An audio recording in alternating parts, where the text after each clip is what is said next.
Assalamualaikum warahmatullahi wabarakatuh. Perkenalkan, nama saya Alexander Febriana Sukmastarmiati dengan NIM 1224301 dari kelas RA kelompok 10. Di sini kami akan menjelaskan tentang modul tentang metode berbasis pohon dari modul praktikum 10, modul praktikum 9. Di sini kita menggunakan library ISLR yang berisi dataset dan fungsi yang digunakan untuk mengakses data mengulang analisis, lalu menyediakan set alat untuk manipulasi data, DPLR, dan KNIT-R untuk membuat laporan yang dapat diulang dan mengandung teks dan kode. Terus ada tree, berguna untuk mengonfigurasi model pohon, termasuk pohon klasifikasi dan regresi, dan acak. Lalu ada stringy untuk tugas seperti pencarian pola, ekstraksi substring, dan translasi string. Lalu ada string R, yaitu untuk memanipulasi string yang dirancang untuk memudahkan penggunaan dan konsisten. Lalu ada ggplot, itu untuk membuat grafik, dan ggdendro untuk membuat dendrogram. Lalu ini menggunakan data karsit. Nah, ini untuk menampilkan variabel yang ada dalam data tersebut ditampilkan pada data frame berikut. Lalu ada selanjutnya ada attach state untuk membuat data set menjadi subset dari lingkungan kerja saat ini. Set sheet ini 702 digunakan untuk menetapkan angka acak awal yang digunakan untuk generator sebagai angka acak dengan menggunakan angka acak yang sama setiap kali program dijalankan. Lalu kita membuatnya menjadi data trend, yaitu dengan sampel 1 dan 6 mendapatkan vektor yang berisi bilangan bulat dari 1 hingga jumlah baris dataset. Kemudian angka 6 ini digunakan sebagai jumlah sampel yang diinginkan, yaitu 60% dari jumlah baris dataset. Lalu ini untuk mengubah data frame menjadi tabel yang dapat ditampilkan di dokumen ini. Ini membagi data menjadi data test dan data trend. Sehingga menjadi seperti ini. Lalu selanjutnya yaitu memanggil library tree, membuat model pohon klasifikasi atau regresi, menggunakan machine learning yang digunakan untuk melakukan klasifikasi atau regresi pada data. Lanjut ada ini data ini digunakan untuk menggunakan semua variabel lain yang ada dalam data karsit. Trend ini sebagai variabel independen dan hasilnya akan diperhitungkan dan disimpan dalam variabel tree. Lalu ini summary ini untuk menampilkan ringkasan dari model pohon klasifikasi yang telah dihitung akan ditampilkan seperti ini. Lalu menampilkan grafik pohonnya seperti ini dengan teksnya 0,75. Lalu memanggil library ggplot dan ggdendro, dan kode pada blok kode 51 sampai 65 ini digunakan untuk mengubah hasil dari model pohon klasifikasi atau regresinya, sehingga pohon yang sebelumnya itu berubah menjadi seperti berikut. Oke. Nah, dari pohon ini bisa dibilang kalau ada penambahan geom segmen yang digunakan untuk menggambar segmen dari pohon klasifikasi. Fungsi AS digunakan untuk mengatur atribut visualisasinya, yaitu posisi X dan Y dari ujung segmen. Lapisan kedua ditambahkan geom text yang digunakan untuk menambahkan label pada setiap node dari pohon klasifikasi. Sedangkan yang ketiga digunakan untuk menambahkan label pada setiap leaf dari pohon klasifikasi. Hasil akhirnya adalah visualisasi dari pohon klasifikasi dengan label pada setiap node dan leaf. Oke, untuk blok code selanjutnya akan dijelaskan oleh teman saya kepada Johannes. Dipersilakan.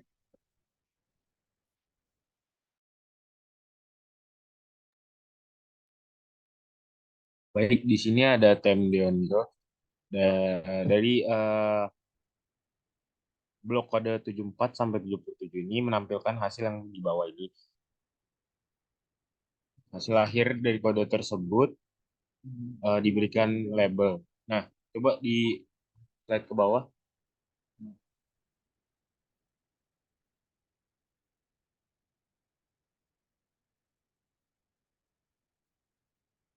Nah, ini bentukan output yang diberikan dari blok kode 74. Terlalu jauh. Terlalu jauh. Nah, di sini ada set sheet. Set sheet ini memberikan ya, jadi penjelasan dari kemudian jadi prediksi. Nah, kemudian ada set sheet 702. Jadi di set sheet ini kita mengatur nilai untuk pembangkit bilangan acak. Kemudian kita visualisasikan hasil dari validasi silangnya. Nah, di bawah ini ada plotnya. Plotnya ini yang membantu kita untuk melihat validasi silang antara variabel-variabelnya. Oke, lanjut. CV3 bertujuan untuk mengevaluasi seberapa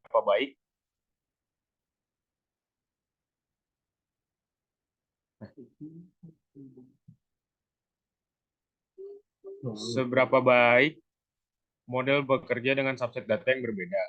Kemudian CV Sheet yang mengambil variabel data size dan def ini menunjukkan ukuran deviasi dari pohon dari setiap tahap pemangkasan dalam validasi silang.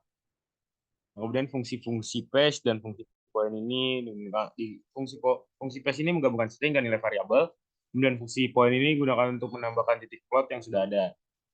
Kemudian di bawah kita memanggil library ggplot2.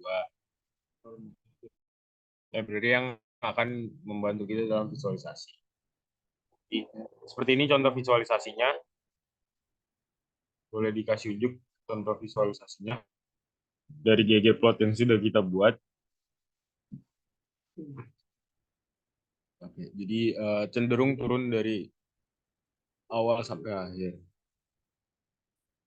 Jadi hubungan antara ukuran dan deviansi pohon keputusan yang telah dihasilkan dari proses validasi silang. Nah, kemudian plot yang dihasilkan juga menunjukkan garis hijau yang menggambarkan tren perubahan deviansi seiring dengan perubahan ukuran pohon. Titik biru menandakan setiap data poin, dan ada satu titik merah yang menandakan pohon deviansi minimum dengan benar. Kemudian kita masuk ke pemangkasan pohon. Nah, ada prune car seat, prune tree. Nah, di sini kita visualisasikan lagi pohon keputusannya. Jadi di sini dibagi lagi dengan price di bawah 104,5 dan 108,5. Fungsi prune tree ini ke bawah X nanti digunakan untuk memangkas pohon keputusan tree car seat hingga ukuran yang dianggap optimal. Kemudian fungsi plot digunakan untuk visualisasi grafis dari cek di mana nilai standar. Oke, lanjut ke data.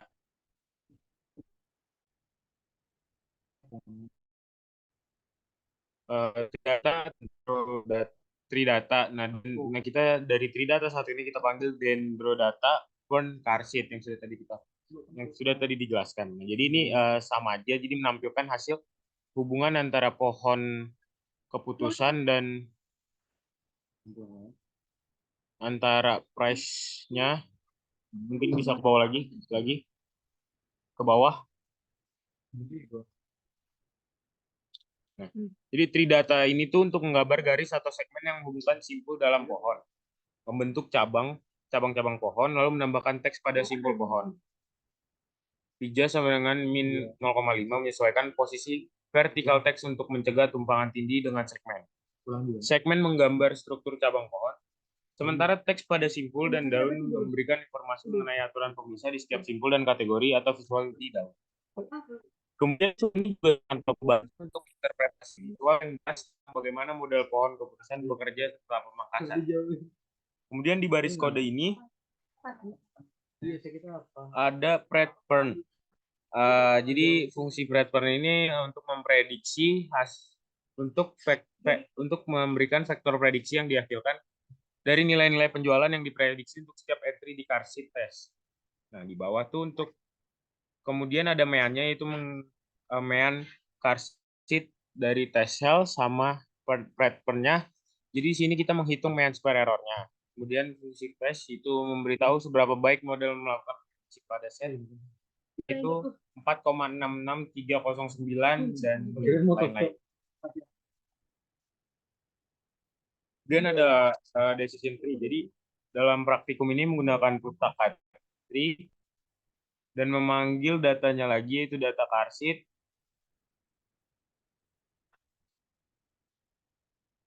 Jadi kita di sini menggunakan fungsi tree untuk menyesuaikan pohon klasifikasi yang bertujuan untuk memberikan variabel high fungsi yang akan digunakan untuk masukkan variabel selain sales.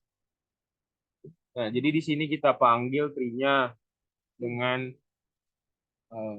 variabel sales dan high. Hasil dari pohon klasifikasi ini disimpan dalam bentuk list yang memungkinkan untuk melihat rincian seperti variabel yang digunakan di node internal, jumlah node terminal, serta tingkat kesalahan selama pelatihan. Terus kita memanggil fungsi summary untuk memberikan daftar variabel yang terlibat untuk membentuk node internal pohon. Nah, ini output dari summary-nya. Itu dari hasil yang didapat dengan menggunakan variabel high sebagai target dan semua variabel lain sebagai prediktor. Variabel yang sebenarnya digunakan untuk membangun pohon adalah self log, price, income, comprise, population, advertising, age, dan as. Kemudian ada 27 node terminal dalam pohon. Kemudian pohon klasifikasi ini terbukti cukup efektif dengan tingkat kesalahan misclassification 9%. Boleh ke bawah? Ke bawah. Nah, selanjutnya ini akan dilanjutkan oleh Irhamna.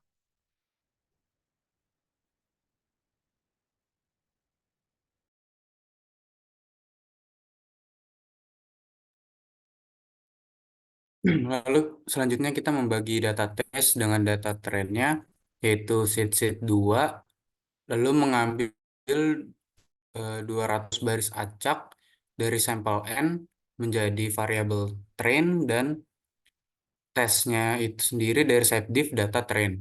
Lalu kita memanggil rekursif dari algoritma partisi, yaitu tree high cell data dari train tadi menjadi variabel T3, lalu membuat prediksi dan mendisplay confusion matrixnya. Lalu terlihat confusion matrixnya yaitu pada indeks ke-0 itu didapatkan 104 dan 33, lalu pada indeks ke-1 didapatkan 13 dan 50, di mana 104 itu diprediksi benar negatif, 33 prediksi positif salah, 13 diprediksi salah negatif, lalu 50 diprediksi benar positif. Lalu menghitung 86 ditambah 57 per 200 didapatkan 0,715, yaitu melakukan pruning dengan hasil 0,71. Lalu menetapkan seed pembangkit bilangan acak ketiga, yaitu dengan set seed 3, di mana kita membuat variabel baru yaitu CV3. Dari CV3, T3, variabel T3 sebelumnya dengan fun prune miscall. Lalu kita memanggil variabelnya, didapatkan yaitu sebagai berikut, di mana pohon paling 21 not terminal dan pohon paling sederhana dengan hanya memiliki 1 not terminal. Pohon dengan 21 not terminal memiliki 74 kesalahan, sedangkan pohon dengan 1 not terminal memiliki 81 kesalahan. Lalu kita memangkas pohon dengan prune miscall agar mendapatkan pohon yang optimal, memeriksa performa set pengujian lebih baik daripada pohon dasar TO. Lalu kita membuat variabel baru yaitu prune dari fungsi prune miscall dari variabel sebelumnya T3 base 21 didapatkan yaitu confusion matrixnya di mana indeks ke-0 79 dan 49 dan indeks ke-1 38 dan 34. Base mengacu pada jumlah not terminal maksimum yang diizinkan di pohon yang dipangkas. Di sini nilai 21 menunjukkan bahwa pohon yang dipangkas harus memiliki tidak lebih dari 21 not terminal. Lalu dapatkan tadi true negatif 79, false positif 49, false negatif 38, dan true positif 34. Maka didapatkan 0,77 poin. Lalu kita melakukan fitting pada pohon regresi. Tidak ada perbedaan signifikan dalam sintaks saat kita berpindah ke model pohon regresi. Oleh karena itu, bagian ini akan mengulangi langkah-langkah yang sebelumnya. Lalu kita membuat variabel Boston dari library mesh Boston dan mengambil 50% data secara acak sebagai trennya, dan kita membuat tesnya dari variabel tren Bostonnya. Lalu kita memanggil summary dari T-trennya, lalu akan tertampil sebagai berikut. Next. Di mana didapatkan yaitu mean deviannya, rata-rata deviansinya itu 10,38 dihitung sebagai 2555 dibagi 246, lalu didapatkan residunya yaitu min 10,18 hingga 16,58 dengan kuartil pertamanya min 1,77, mediannya min 0,17, dan kuartil ketiganya itu 1,92. Next. Lalu kita membuat plot di mana dari T-trendnya tertampil sebagai berikut. Next.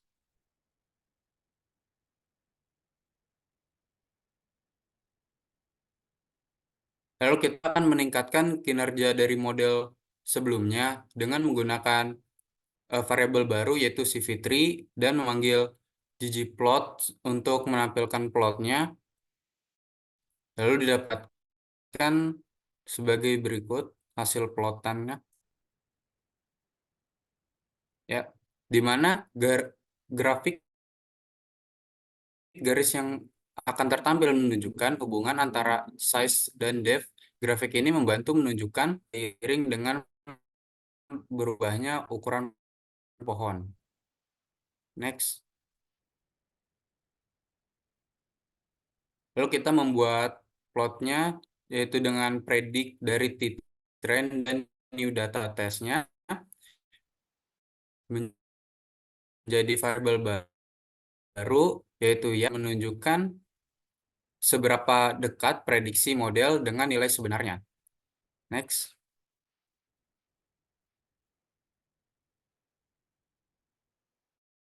Lalu kita mencari rata-ratanya dari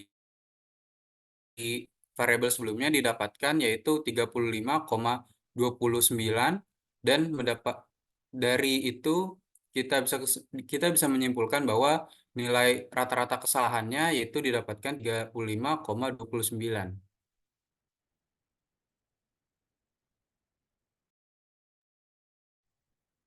Oke, baik. Terima kasih kepada teman-teman saya sebelumnya. Sekian presentasi dari kami. Bila ada kesalahan atau kekurangan dimaafkan. Assalamualaikum warahmatullahi wabarakatuh.